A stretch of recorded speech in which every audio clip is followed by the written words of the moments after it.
Imagine stepping into a glass atrium perched on the cliffs of Big Sur, California.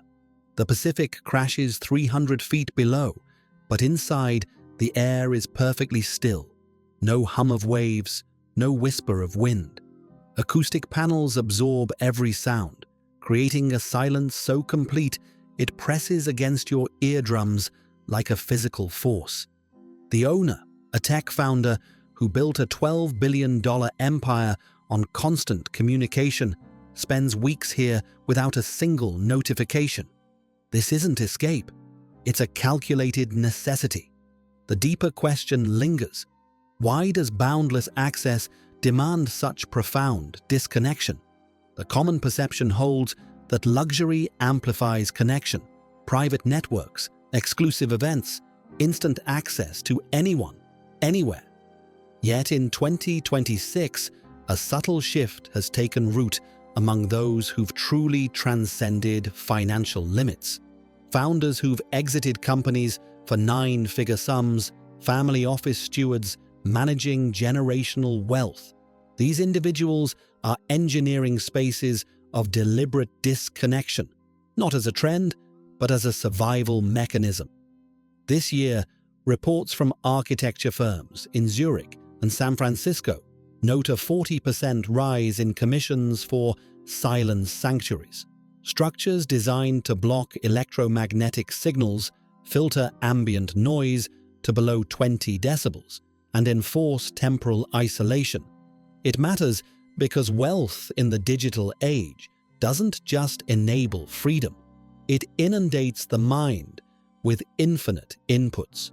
Notifications from global markets, queries from advisors, the subtle pull of social capital, all erode the mental bandwidth that created the wealth in the first place. This video explores the isolation paradox, how unlimited connectivity creates an insatiable need for engineered silence, revealing the hidden architecture of elite mental preservation. Walk the grounds of a silence sanctuary in the Scottish Highlands, near Inverness. The estate spans 500 acres, but the core structure is a compact 1,200 square foot pod buried partially underground, clad in rammed earth walls that maintain a constant 68 degrees Fahrenheit. No windows pierce the facade, instead, fiber optic bundles pipe in natural light from concealed skylights, diffused to mimic dawn at any hour. The owner, a venture capitalist who oversees a $5 billion fund, arrives by electric VTOL craft, landing on a helipad camouflaged with native heather. Inside, the space holds only essentials: a single tatami mat for seating, a low table of reclaimed teak, and a water feature tuned to produce white noise at precisely 35 decibels, enough to mask tinnitus but not overwhelm thought. What's unexpected here isn't austerity, it's the precision. Sensors monitor cortisol levels through wearable tech, adjusting humidity and oxygen to optimize cognitive recovery. This environment doesn't reject luxury. It refines it into a tool for reclaiming focus, countering the paradox where global reach fragments the self. Shift to time management in these retreats. Consider the routine of a biotech CEO who sold her firm for $8 billion last year. She structures her seclusion in 72-hour blocks, entering at dusk on Fridays. The first 12 hours involve a gradual digital detox. Devices are sealed in Faraday cages, their signals nullified. Then comes the core, 48 hours of unstructured time broken only by automated meal deliveries. Simple fare like fermented rice and wild foraged greens, prepared off-site and conveyed via pneumatic tubes to avoid human interaction. Freedom here manifests as enforced emptiness. No schedules, no decisions beyond basic sustenance. Yet this abundance of time breeds its own pressure. Without the anchor of urgency, the mind confronts unresolved questions. the ethics of her company's gene-editing tech, the drift in family bonds strained by years of 80-hour weeks. The paradox sharpens. Unlimited hours don't liberate. They demand discipline to prevent mental drift, turning time into a commodity more precious than any asset class. Money, in this context, functions as invisible scaffolding. Evergreen funds, structured to generate passive yields without intervention, allow these individuals to step away entirely. Picture a family office manager in Monaco, her portfolio diversified across quantum computing startups and carbon credit exchanges. She designed her silence pod with a ghost ledger system. AI algorithms handle micro-adjustments to investments, alerting her only if variances exceed 0.5%.